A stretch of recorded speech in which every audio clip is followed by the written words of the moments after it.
Well, I just find that I learn most of what I learn from the people around me rather than from reading. I read a lot, often at the recommendations of the people around me, but I try to place myself into work environments where I constantly have colleagues who come from a range of different perspectives.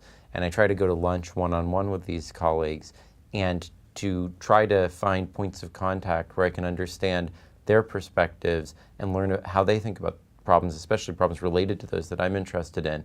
And it's through trying to struggle through that and to synthesize those different perspectives and figure out how they can be consistent with each other that I find I learn the most.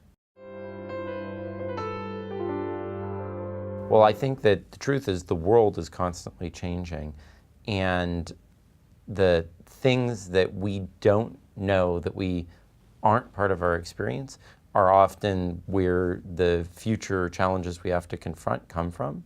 So if we're not constantly opening ourselves up to those things, we're likely to get stuck in established patterns of thought and established patterns of, organization and privilege and so forth.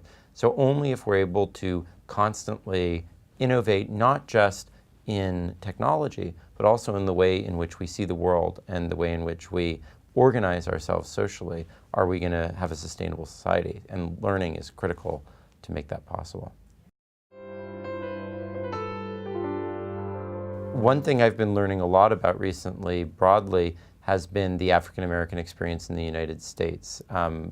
I don't have much experience connecting to the struggles that African Americans have gone through in the United States, but I wrote this book that we talked about in our other segment, and I found that it really disproportionately appeals to African Americans in the United States. So I've been trying to understand why that is and talk to a lot of people in that community. I've been collaborating with an African American philosopher and connecting that to things that I know about the Israel-Palestine conflict, which is something that's very important to me, has been really fascinating for me and really opened my eyes up.